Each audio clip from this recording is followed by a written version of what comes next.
The D&O Questionnaire is an annual staple of life for the in-house lawyer, for the corporate secretary. Across companies, many of the activities related to the questionnaire are fairly standard. Some are not. There might be ways that you can improve your process. There might be ways to better protect yourself if it hits the fan. Today on Zippy.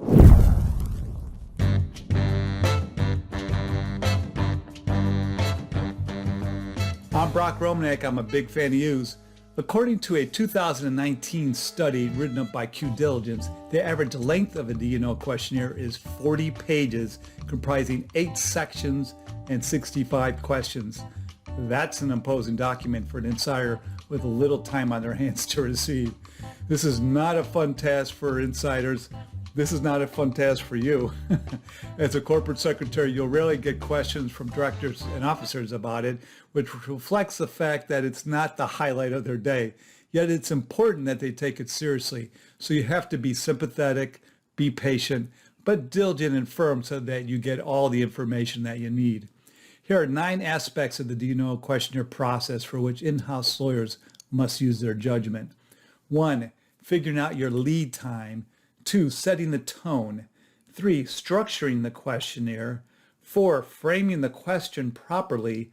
5, pre-populating answers. 6, relying on director assistance. 7, analyzing answers. 8, prodding non-responsive insiders. And 9, using answers for other purposes. 1, figuring out your lead time. So D&O questionnaires are distributed for completion during the last month of the company's fiscal year. So for a company with a 12/31 fiscal year end, the questionnaires would be distributed sometime in December normally, or perhaps early January if the holidays really take up a lot. There's a lot of other things going on. Of course, all companies have fairly well-defined timelines that accommodate all the steps involved in their proxy season. Those typically are spelled out in a written document, the time and responsibility schedule. Your timeline should allow for ample time to accommodate multiple rounds of review, including a hard deadline to receive responses, and then bake in a short period for your analysis of the responses and the time it will take you to seek clarifications from those that filled out the D&O questionnaire. Time is often tight during this process. That's why more and more companies are leveraging technology to facilitate it. There are a number of providers in this area ranging from QDiligence to Diligent to SurveyMonkey. Some build an electronic framework for themselves on their own. According to data collected by QDiligence, those that use a digital D&O questionnaire shorten their lead time significantly from 3 months to 1. Electronic questionnaire users often can shave a week from their deadline, from 3 to 4 weeks to 2 to 3. So that's significant time savings. Those that have lived through it know that the proxy season just flies by. So although the questionnaire responses are important for diligence purposes, companies don't wait to receive the responses to begin drafting their Form 10K and their proxies. They're drafting those well before the receipt of the completed questionnaire. They're using those questionnaire responses to confirm what they think they have already known, and sometimes they find some surprises. So when doing so, it's important, when you're drafting your 10K and your proxy, it's important to place brackets around or some otherwise highlight the draft disclosures that need to be verified against the questionnaire responses. 2, setting the tone. So you're giving this lengthy questionnaire to people who are more senior to you, and these people are busy people, that people probably hate lawyers and corporate secretaries. They don't want to fill the thing out. The hatred for the questionnaire only grows when they see the repetitiveness of the questions. The questions just really tend to be repetitive because they're matched against regulatory requirements. These insiders want you to make the document simpler. They want you to make it go away.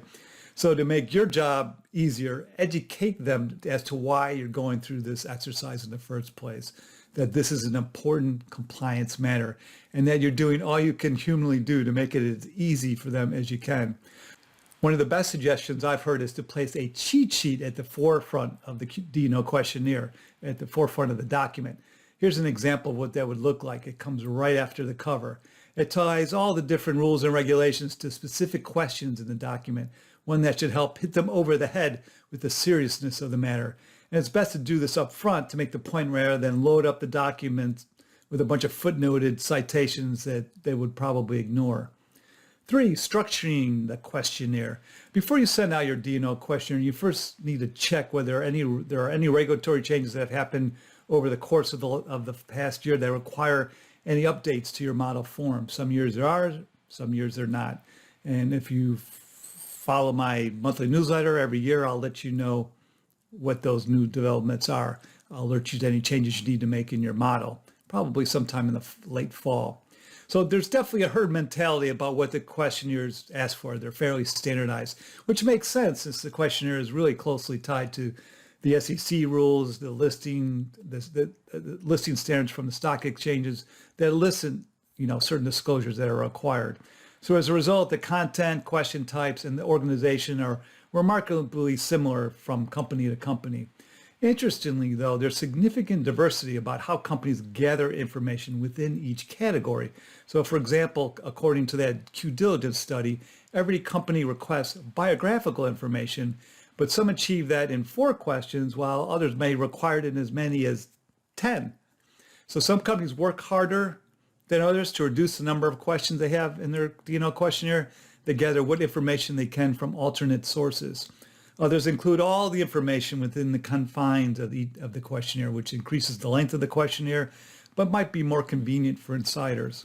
Slightly more than half of the companies use a single model form for all their respondents, all their insiders.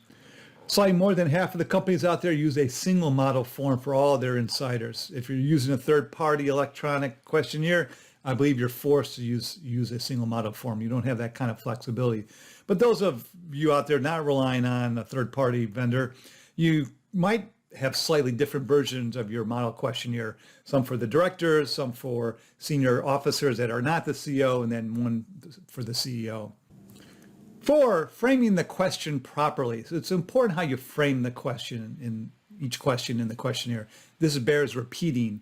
It's important how you frame the question. For those areas where you expect that there might be answers that lead to disclosures that need to be included within your SEC filings, within your proxy, in your 10K, you might want to frame the question to elicit all the information that you need. A good example of this is in the complicated area of related person, related party transactions.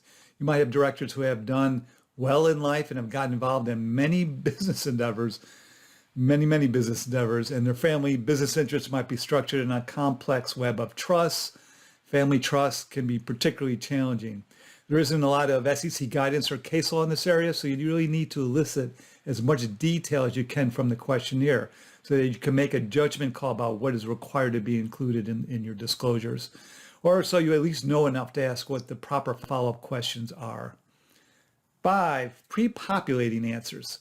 Pre-population and personalization of your questionnaire are 2 common practices that are used to make the process faster and more convenient for your insiders. Pre-population, also referred to as pre-completion, is a practice of entering responses for a respondent prior to giving them the D&O questionnaire in the first place. So you're giving them the questionnaire with a lot of the answers already filled in.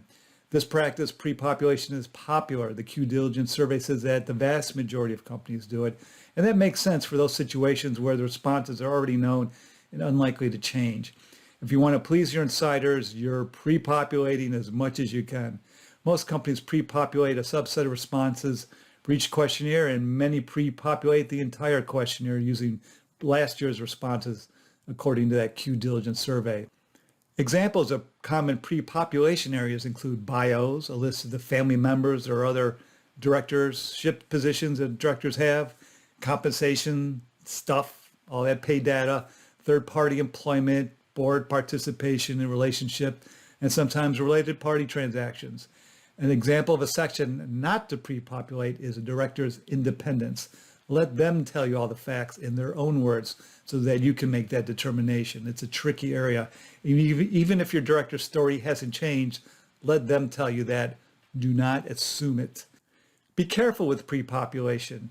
You want to reduce the risk that the process becomes too mechanical with your insiders, the directors and officers, failing to carefully consider each question and each of the responses. Sometimes they need to conduct appropriate diligence of their own affairs in order to fill out a particular question.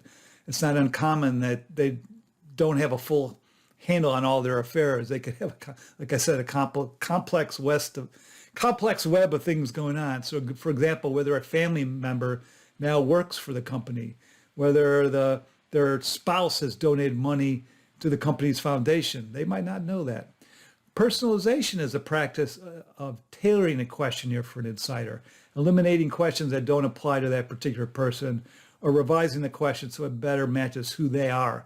So examples include removing questions, discerning director independence from an officer's questionnaire. They don't have to fill out that question, or eliminating questions about experience or qualifications for participating on a specific committee, but they don't belong on that board committee, or including copies of that person's Form 4s to help them list their ownership in the company, of what they own in the company's stock. 6, relying on director assistance. So should questionnaires be sent to the assistant of a director? Yes, particularly for those directors who have a full-time job. Note that these should be copies. The directors should receive their own questionnaire forms too, because it's their responsibility to complete them accurately and completely. And few assistants would have all that information that they need to complete the forms on their own. It's Corporate Secretarial 101 that it's helpful to establish relationships with the assistants of the director. You're going to need that for all kind of purposes. They're going to be instrumental in ensuring that the questionnaires are completed too, and completed on time. These relationships are also key so you can do your own diligence to verify if the assistants are doing their own homework. Are they really spending the time necessary to conduct their own diligence when filling out their boss's questionnaire? It's not uncommon for that answer to be no. Find out whether this particular assistant is doing this task for more than one directorship. In other words, you'll want to share intel with the corporate secretaries at other companies where that director also serves on the board. I know I'm talking about gossip here, distasteful, but it's really important to know how good a director's assistant is, and whether they're just going through the motions or they don't really. You can get a gauge from the other corporate secretary's friends about how good that assistant is. It's really important for you to know so that you can properly do your job. Always offer to review the questionnaire forms with the assistants to help ensure that the appropriate information is obtained. And be prepared to answer any questions about why their company's form of questionnaire differs from yours. It's best to be open-minded. Perhaps the practices at that other company might be more effective than yours, and comparing the two might help you improve your own processes.